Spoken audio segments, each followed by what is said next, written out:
So greetings, my name is Rafael Ruiz from Kinokuniya Books in New York City, and today we're speaking with author John Shirley. John Shirley is one of the original cyberpunk writers. He is the author of numerous novels, including Demons, Crawlers, Wetbones, Cellars, Bleak History, City Come A-Walkin', Bioshock Rapture, and the Song Called Youth trilogy. His story collections include the Bram Stoker Award-winning Black Butterflies. He is co-screenwriter of The Crow, has written an episode of the Star Trek Deep Space Nine television series, as well as animation scripts. Altogether, he has published over 40 books and 8 short story collections. As a musician, Shirley has fronted his own bands and written lyrics for Blue Oyster Cult and others. And that is just the surface. Your newest book, Stormland, published by Blackstone Publishing. So it's based on, we have 2 main characters. I hope I'm saying that right. We have Gerald Blythe and Daryl Webb. Was a former serial killer and a former U.S. Marshal. And that right off the bat is a very interesting combination. Can you tell us a little bit about your 2 characters in this book? Gerald Webb is a disaffected U.S. Marshal, a former U.S. Marshal, and he resigned because of corruption that's happening in this relatively near future society, this near future version of America where the forces of privatization have triumphed finally, and they have taken over a lot of American bureaus, and the Justice Department is Justice Incorporated. It's actually a corporation that's been taken over the Justice Department. The U.S. Marshals were semi-privatized, and so this leaves a big opening for corruption, and that connects with the main villain, which I don't like to get into much in Stormland. It's sort of a revelation who that is. But Daryl Webb just couldn't deal with it. He felt that they were being misused, even for crazed, sadistic incidents on the part of some persons for their entertainment. The entertainment of the decadent rich, he just couldn't bear it, and so he resigned. And so he joined a private detective outfit that searches for missing people, which is a big thing in America and in the future. Missing people. There are a lot of missing people because of the disruption of climate change at some of its most extreme phases. It causes people to have to suddenly be displaced from an area. There are sudden floods, there are sudden huge series of storms, and so people can disappear easily. So he's hired to find disappeared people, and in this case, to try and find a possible serial killer who is in Stormland itself.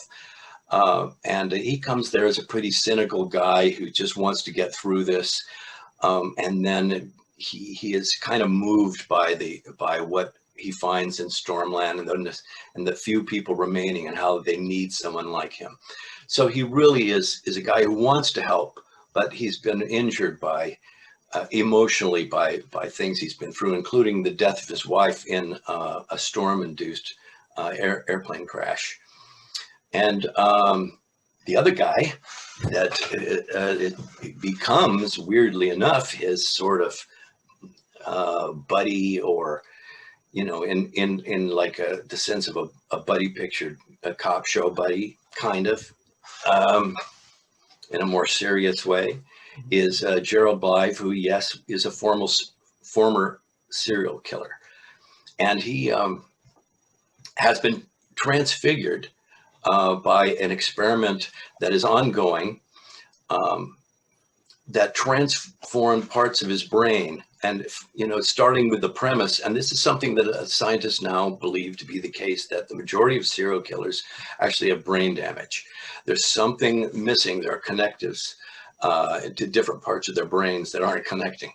And so they theorize that if you can replace those things, you can transform a serial killer into a person with empathy, and a person with the ability to function in society. So he's an experimental case, and they assigned him to live in Stormland to keep him away from most of society, but they wanted him out in some kind of interactive environment. And so he ends up being the kindest man in Stormland. He's he's gone from being a serial killer to a saint, and it's not gradually. Darrell Webb, the former U.S. Marshal, finds out that it's for real. For a long time, he's very skeptical that this guy could actually be that transformed, and that this former, serial killer, murderer, thrill killer, is actually the kindest man in Stormland, and is essentially a saintly person in a, not in a religious sense, but just in terms of his comportment. Mm-hmm. He just can't believe it, but he's forced to work with this guy in order to solve the puzzle that he's come to Stormland to solve, and by degrees they become close. In Stormland, obviously, climate change and disastrous weather are central to the premise and setting of the book. What inspired you to write a story, as setting in like a wetter dystopian? Well, reading the newspaper, watching the news. Yes. There's that, but also it's a kind of metaphor. Mm-hmm. Stormland as a place is this place I've hypothesized, I've created fictionally, that is centered on Charleston, South Carolina, but it's spread out up and down the coast from there. Mm-hmm. And in fact, the southeast coast is thought to be a place where there'll be a center of extreme weather, even more so than now, in the coming decades as a result of climate change. In my version, it's something like the Great Red Spot on Jupiter. The planet Jupiter has this famous red spot on it that scientists figured out is a permanent storm. It's a storm that's been there for centuries, thousands of years probably, because of conditions on Jupiter. And in a scaled down a bit way, Stormland is like that. It's a storm 24 hours a day, 7 days a week, 365 days a year. There are some lulls where it's basically a series of hurricanes and sometimes alternating with really brutal electric storms. Mm-hmm. And then there'll be a little bit of a lull between, but even the lull is bad, mm-hmm. is a bad storm. So you can move around some in the lull, but most of the time it's hurricane weather there. And naturally, as a result of flooding and general destruction of constant hurricanes, the city has been deserted, except for a relatively small group of people, maybe a couple thousand over the whole city, mm-hmm. Who are there for a lot of peculiar reasons that are explored in the book. So did you have to do a lot of research on weather and how weather destruction affects like buildings and everything to make the book really come alive? Yeah, I did. Mm-hmm. I had to figure out how anything would be standing under this onslaught. And mm-hmm. one of the reasons that there is some left is that we are beginning to realize now that we're going to have more and more extreme weather. So we're starting to build things to resist it. And I mentioned Sinocell is a material they use. That is a real thing that is being tried now, and things like that. So there are quite a few surviving buildings in a damaged sort of way. Mm-hmm. And so I researched how that could be possible by looking up materials that could be useful. I researched how the storm could happen in this continuous way in one area, and I do describe it in the book. Whether or not it would really happen in real life quite so extremely, I'm not certain, mm-hmm. but I think I made a good argument for it. And the main thing, though, is that it's sort of, again, is a metaphor for the human condition in a climate change world. It's not like the whole world is going to be one big storm, but it here you have people hunkering down in a half damaged urban environment that for their own weird reasons. And that's kind of a metaphor for what the whole world is going to be going through. So I had to try, but I did want to make it as believable as possible. And I show how one of the things is the alteration of our oceans and the damage we're doing to oceans can create extreme weather of this kind, especially along the coast. And it might have a pocket where there's continuous extreme weather. I definitely did meteorological research. I read about storm chasers. I did a lot of research about how anyone would fly in those conditions. Planes do sometimes fly into hurricanes now. Well, how do they do it? And I read about that. And then I posited, what if some really decadent, wealthy person, because the distance between the rich and the poor is way stretched out in this near future. And a lot of the rich are trying to keep themselves entertained and not in the most healthy way. So this guy, who's one of the characters in the story, has what he calls a storm yacht, or a sky yacht, and he uses it to sort of surf on a hurricane, for as a thrill, and also for some other underhanded things that he's pulling off in the backgrounds. That's kind of a cover for some criminal things that or just semi-criminal things he's trying to do. And so I had to do a lot of research about how would that be possible and what kind of technology would make it possible. And I could go on and on about the research because it took several years. So the answer is yes. Maybe I should have just said yes. No, so with all the research you did, obviously to get the book going, I know that for writers, there tends to be two different camps, like writers who are plotters, who have everything outlined, and the pantsers who kind of write as the story comes as they're going. How would you say you fit in those categories? Right in between. Right in between. But I do plan, I do outline, but I am like really all about sort of the joy of writing and the inventiveness that comes with being open to creativity as you're writing. So I can be writing along and then say, but this is where this is going, but what if? And then I will sometimes bring in a whole new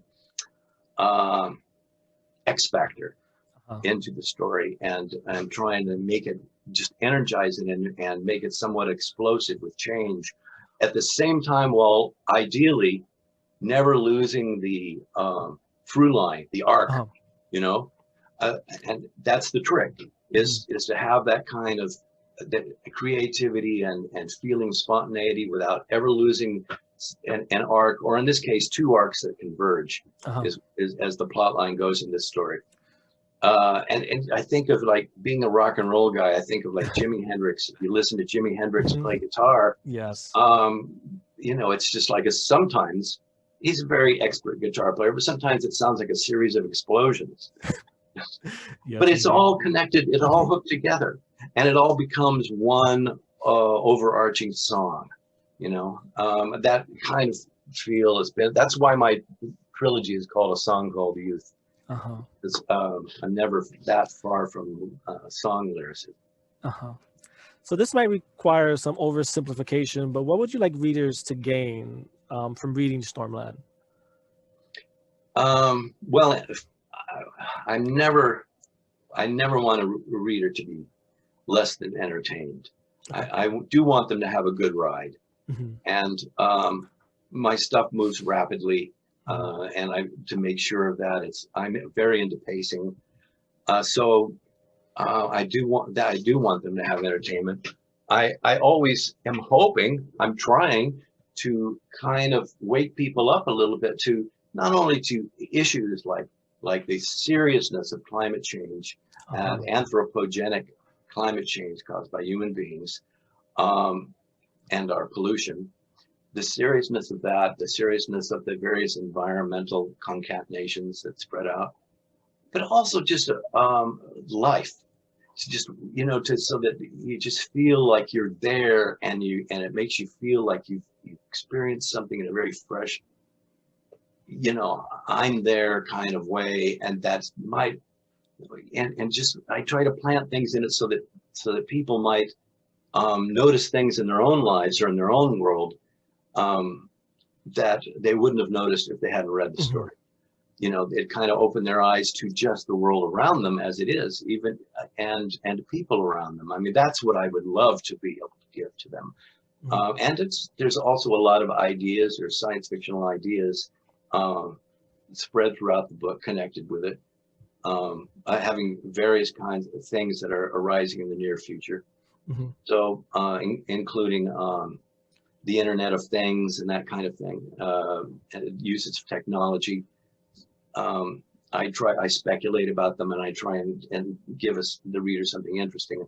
But really, I want to entertain, and then just and sort of energize a perception in a reader, I hope. No, yes, I mean, I find it definitely entertaining as I'm still going through the book myself, and I must say you have a really, really beautiful writing style. So I'm curious, who would you say are some of your influences in writing? Who have influenced you in your career? Well, there's like science fiction writers like Harlan Ellison was an influence on me. You know, he always found a way to bring more heat to a description and to make it a little more vibrant. Ursula Le Guin was a mentor for me way back, and her way of like getting across ideas and a message while still being in a very entertaining framework, that's an influence. The same thing with writers like John Steinbeck and George Orwell, in 1984, you know. So those people are big influences on me. J.G. Ballard also. I also love the better historical writers like Patrick O'Brien. They probably soaked up something from them. So, herein you have such a diverse, so many books you've written. If somebody wanted to begin reading your works and everything, like, where would you say they should start to get a really good sense of your style and what's more? And like someone brand new to you who wants to, like, I really want to start. You mean besides Stormland, of course, yes. They read Stormland, they love it, and they want more. I would say, but you know, from my canon, my oeuvre, well, if they like science fiction, A Song Called Youth trilogy, Cyberpunk trilogy, is now called. It's the 3 books are Eclipse, Eclipse Penumbra, and Eclipse Corona. Dover has brought out a new edition of them, and they did predict some things that have happened, and that are continuing to happen. Things having to do with demagogues using xenophobia to get power and distorting what is truth and so on. You know, like damaging people's ability to decide what is factual and what isn't. And I also described deepfake videos, if you know what those are. I described them in, well, deepfake video is a video that could make you look like you were murdering your grandma or something. It would look totally real, and it would not look animated. And they exist, and they're just now coming into their full capability of deceptiveness with this technology. And it's very scary. It could be used to manipulate people. It could show people, you know, like if you were a dictator and you wanted to tell your people that they have to allow you to be dictator and give you full military control, you could show a fake video of another country invading yours, and it would look totally real. Wow. Okay. Just as an example, you know, that could be used that way. It could be used to destroy someone's life for revenge, and all of this stuff is examined as part of the A Song Called Youth trilogy. Yeah, Dover Books has that, and then there's, my novel Demons, if you like horror, it's one of the probably the weirdest things you'll ever read. So those are good, and also I've had a whole lot of story collections. I've got a new story collection called The Feverish Stars, and it's pretty strong. It's got a really good introduction by Richard Christian Matheson. And my story collection, Black Butterflies. So I know you touched on it briefly before on your future projects you have coming out. Is there anyone you can share with us? Anything coming in the near future that we can expect from you? Yeah, I plan to do a sequel to Stormland if all goes well, but it's not contracted for. It depends on various factors. I'd like to do that. In fact, I'd like to do several books there, set in that setting. But what is definitely planned is a historic novel set in the Old West about a woman scientist in the 19th century. It's called Axel Bust Creek, and that is coming. I wanted to kind of show that women scientists have been there all along, since her hero is a real person called Maria Merian, who was a 17th century Dutch entomologist who was kind of the Audubon of painting butterflies and insects and butterflies and their metamorphoses. And so she changed the whole field of natural history, that woman, a real life woman. So this woman is kind of a later version of that woman. And so I wanted to kind of bring that out and also tell a good story about the Western mining camps and stuff. It's called Axel Bust Creek. That sounds actually really, really something to look forward to, definitely. And with all the different, so you're obviously written in different genres, many different types. What would you say is unique about Stormland that isn't in any of the other works? Well, I haven't done something specifically about climate change before. I've just barely mentioned it. You'll find mentions of it in the Eclipse books. Problems with global warming and so on, but this really focuses on it. But also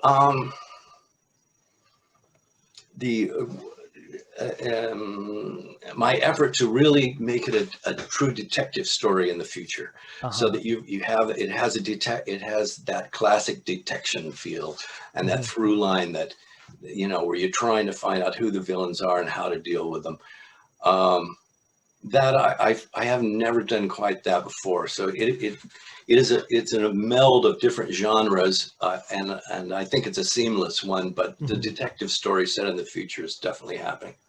You're definitely praised as one of the original cyberpunk writers. Is that a choice you've made consciously, or that category kind of come about just how you naturally write? No, well, of course, the word was not extant when I started writing, and when Gibson and Sterling started writing.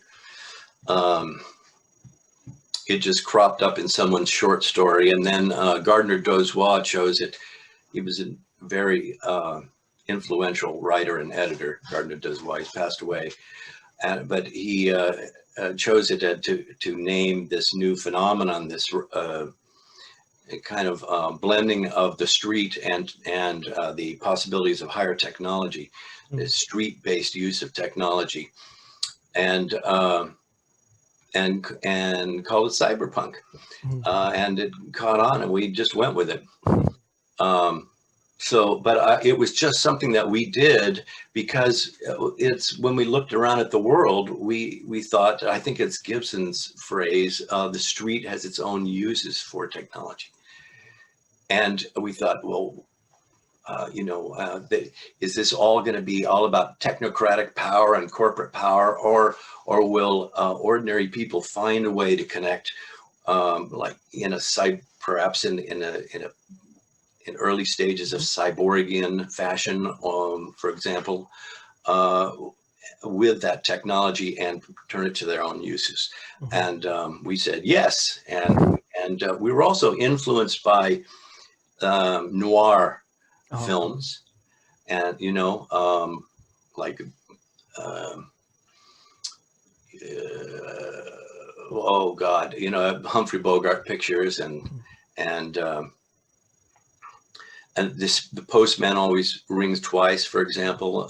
We were influenced by the darker detective writers like Dashiell Hammett, and by writers and some of the darker espionage writers and more literate ones like Jean Le Carre. All of us read those people. And so we were kind of looking for a way to take those streams in and wind them into science fiction in a little bit more of an adult way than we'd seen before. It just felt right to us at that time. Everything converged to make cyberpunk. Now cyberpunk, as people understand, as the average person understands it, it's influenced by what we did, but it also has a life of its own in manga and anime and films of different kinds, cosplay even, I suppose. People have another idea of it, and ours was the more literate version, but back originally, you can probably find most of what you see in modern cyberpunk in what we did, and in people like Neil Stevenson. He does a very sophisticated version. Holding up your book, would you be willing to give us an unbiased pitch for it and why we should read it? Haven't I been doing that for the last half hour? I just think that people are going to be entertained by it. It's kind of dark, but it does have hope in it, and it ends in a hopeful way. And there are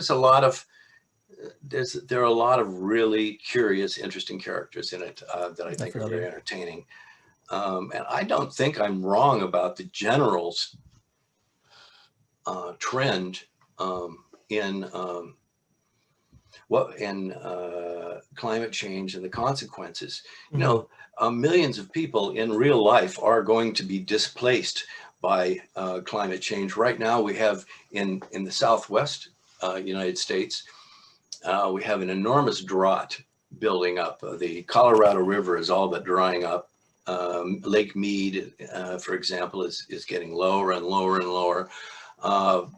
As you know, wildfires have just been a plague up and down the West Coast, and people are beginning to have to move out of those areas permanently sometimes in Southern California because the danger of wildfires is so high. And wildfires have always existed, but nothing like at this pitch.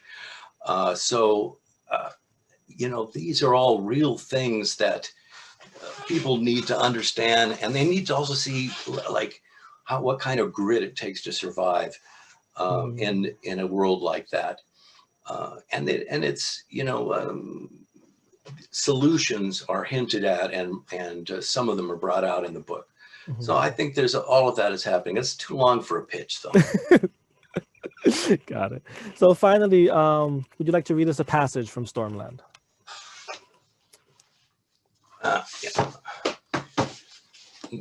One of Stormland has in it several discrete communities, separate communities that trade with one another.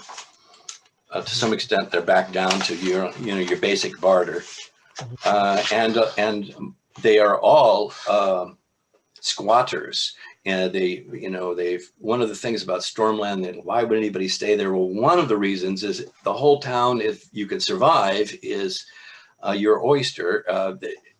It can be scavenged and scrounged a lot, and a lot of things taken from it and sold outside Stormland if you can get them there.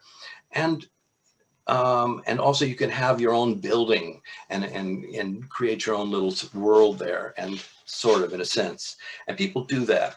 So there's one place where they have their own religion that is sort of inspired by the storminess of the environment. And our hero goes there in search of information about a series of murders that are taking place in Stormland. And while he's there, he sees the leader of this little religious cult sect in the midst of his squat, the little kind of community that they've created there. And this is what one of the rituals looks like from our hero's point of view. Both Daryl and Gerald are there together watching this. And also, I'll just mention that Daryl doesn't know it, but he's getting sick, because when you go to Stormland, there's a pandemic every third day or something. It's just they have ways to fight it, but diseases are moving north from the south is one of the consequences of climate change, and some of that sweeps through town. So our hero is having to deal with some of that too. Okay. It was like an angry galaxy. The projection of a hurricane on the screen behind Larry's stage set whirled furiously, then sped up. And after a few seconds, an angry representation of a human eye materialized in its center. To the right was a staging area concealed by a screen. An old sail canvas stretched on a wooden frame. The canvas was painted with an outline of a city skyline.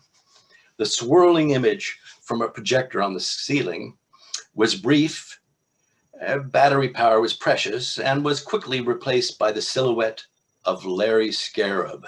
Scarab being the sacerdotal surname he'd chosen for himself. He's the high priest. He came limping out in front of a screen backlit by hidden lanterns. Webb and Gerald stood at the back of an assembly of the squat's people, about 60 of them sitting on the floor, including 7 children. Smokeless was standing near Webb and Gerald with the old rifle cradled in her arms. A show it was. Larry was wearing no shirt, only his cami pants and rubber boots and the medallion on his chest. His face was brightly painted with a hurricane pattern centered on one eye. He had a scarab tattoo on each of his shoulders. He stepped forward into a pool of light, waving his arms, and began to bellow, partly extemporizing as he limped back and forth. Out of chaos, all things arose, like a random number generator, a 1,000,000-card deck forever shuffling, dice infinitely tumbling. Webb couldn't hear it all from here in this echoing concrete hall. He caught pieces of it like storm debris blowing by. And yet, the high priest, Larry Scarab's charisma was unmistakable. And from this arose the jet black spirit of what inevitably gave birth to life itself, and the dark spirit forever winding through it, and the shape of DNA, the double helix, the spiraling molecule which reproduces gigantically, micro to macro, to become a hurricane spinning. Seth is the warrior in armor of black, whose spear is lightning, who rides a storm his steed. Our enemy is our friend. His engine is the power that created life. We appeal to his mercy, the mercy of Seth, the power of Seth. The glory, the ineffable energy he throws at us can be harnessed and harvested and at last harmonize. Then the screen was tugged jerkily up by someone using a backstage hoist, revealing a rusty hodgepodge metal barrier covering most of the concrete wall. The wall shuddered, thudded as if some giant was hammering on the other side with its fists. The audience reacted with murmurs of fear and excitement, though it was a giant who was nearly always with them, the hurricane. Larry swung about to face the metal barrier and shouted, "Ave, Ave, Ave, Steth! Ave!" "What the fuck?" Webb muttered. His head throbbed. He felt as if he were in a bad dream. "Yes, indeed," said Gerald. Then the barrier itself, a kind of curtain of steel, began to crank creakily up, exposing a concrete wall painted with a multitude of hieroglyphic eyes, arranged like stars in a galaxy. Each eye's pupil was a drill hole piercing the outer wall that faced the typhoon winds. The winds drove mist and shrieks through the holes, making Larry stagger as he turned to face the galactic hurricane, arms outspread, his hair blowing straight back. Webb found himself thinking of the storm that had killed Moira, and it hurt. The shrieking of wind breaking through evoked what it might have been like for Moira on the plane. And all the terrified passengers, their own screams matching the winds. Don't think about it. Gerald had said emotional pain completed him, but sometimes with his own pain, Webb felt he was more like top heavy with it, as if its weight would pull him off balance and he'd fall. Webb forced himself to focus on the here and now. The compressed winds shrilled into the room, attenuated, piping through the holes in an approximate pattern of sound that rose and fell, a voice that might be saying, "Seth, Seth." The wind intensity increased and Larry was blown over, falling flat onto his back. Shuffling from behind the painted screen to the right came a bent, middle-aged man with a pouchy face, a drooping mouth. He was barefoot, wearing only a gray robe, and carried a cup, probably cadged from an old Catholic church. He brought the cup to the high priest, who was struggling to a sitting position, seeming unable to rise completely. The cup-bearer's patchy hair blew in the wind, pushing through the holes in the wall. His robe whipped and snapped, and he strained to remain standing as the concentrated gusts pushed furiously at him.